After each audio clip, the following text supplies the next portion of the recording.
Hi friends universe. நான் தான் வாங்கவளம் ஆனந்த் பேசுகிறேன். இன்றைக்கி நம்ம உன்னி முகுந்தன் ஜெகதீஷ் நடிப்பில் அனீஷ் அத்தேனி இயக்கத்தில் வந்திருந்த மார்க்கோ. இந்த படம் மலையாளத்தில் ஒரு ஏரேட்டட் படம் 100 கோடிக்கு மேலே கலெக்ட் பண்ணியிருக்கு. அதை வந்து இப்போ ஓடிடியில் விட்டுருக்காங்க, சோனி லேவ். அதை தான் நம்ம ரிவ்யூ பண்ண போகிறோம். இந்த படம் அப்படின்னா உன்னி முகுந்தன் வந்து ஒரு மேப்பிடியான், மல்லிகாபுரம் இந்த மாதிரி படத்தில் ஒரு சாஃப்டாக நடிச்ச ஒரு ஆள். அவர் இப்படி ஒரு பயங்கரமான ஒரு வயலன்ஸ்காக நடிச்சிருப்பாரான்னு தோன்றவர்கள் அருமையாக நடிச்சிருக்காரு. படம் வந்து வழக்கமான ஒரு பழிவாங்கிற கதை தான். ஆனால் கொலை பண்ணுறத க்ளோஸ்அப்பில் ரொம்பவும் நேரம் காமிச்சிட்டே இருந்தால் படம் வந்து ஒரு கொரியன் படம் ஆகிடும்னு யாரோ டைரக்டர் நம்ப வச்சுருக்காங்க. உன்னி முகுந்தன் சித்திக்கு வீட்டில் பையன் மாதிரி இருக்கார். ஒரு வேட்டை நாய் மேலே அவங்க சொல்கிறதுக்கெலாம் செய்கிறாரு. அப்போது சித்திக்கோட தம்பியை வந்து ஒரு பார்வையில்லாத ஒருத்தனை வந்து கொண்டுடுறாங்க. ஏன் கொண்டாங்க, அதுக்கு உன்னி முகுந்தன் எப்படி பழிவாங்கிறார் அப்படின்றது தான் படம். ஒரு ட்ரக் டீல் நடக்குது. அந்த ட்ரக் டீல் சம்மந்தப்பட்டவங்களே ஒரு விஷயத்துக்கு ஒத்துக்கலன்னு சொல்லி உன்னி முகுந்தன் தம்பியை பிளைன்னு கூட பார்க்காம ரொம்ப கொடூரமாக கொலை பண்ணிடுறாங்க. பட் கூடயே இருக்கான் இல்லை, பட் யாரும் உன்னி முகுந்தனுக்கு தெரில. அவனை தேடி கண்டுபிடிச்சி அவரை வேட்டையாடுறது தான் படமாக எடுத்திருக்காங்க. படத்தில் ஜெகதீஷோட கேரக்டரிஸ்டிக்ஸ், உன்னி முகுந்தன் பேசுகிறது, மெயினாக மியூசிக்கு, ஸ்லோ மோஷன், கேமரா ஆங்கிள் எல்லாமே பக்காவாக இருக்குது.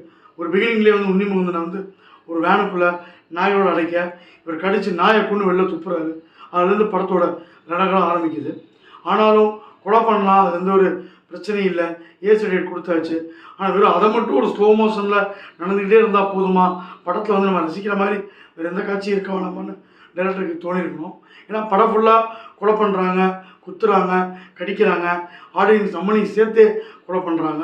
எங்கேயுமே ஒரு லாஜிக் கிடையாது. ஒரு ஃபைட்டில் வில்ல உன்னி முகுந்தனை கண்ணா பண்ணாலும் கத்தியில் குத்தி ஆல்மோஸ்ட் கொண்டுடுறான்.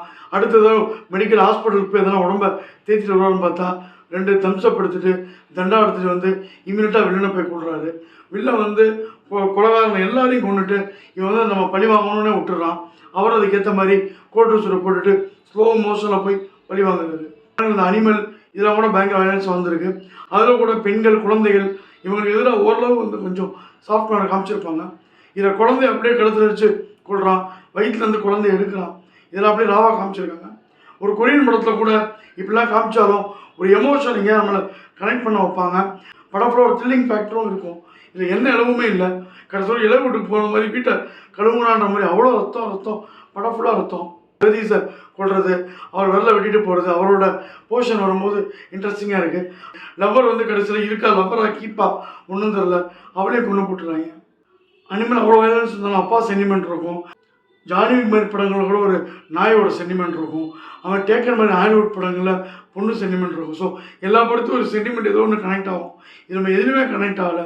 வெறும் கொலை இது பண்ண படம் ஓடின்றாங்க. இந்த மாதிரி படங்கள் ஒரு 100 கோடிக்கு மேலே ஓடுதுன்னா நிச்சயமாக வந்து நம்ம ஒரு மனநிலை சரியில்லாத ஒரு சைக்கோத்தனமான ஒரு சமூகத்தில் தான் வாழ்ந்துட்டு இருக்கோம்னு ரொம்ப ஒரு பயத்தை கிரியேட் பண்ணுது.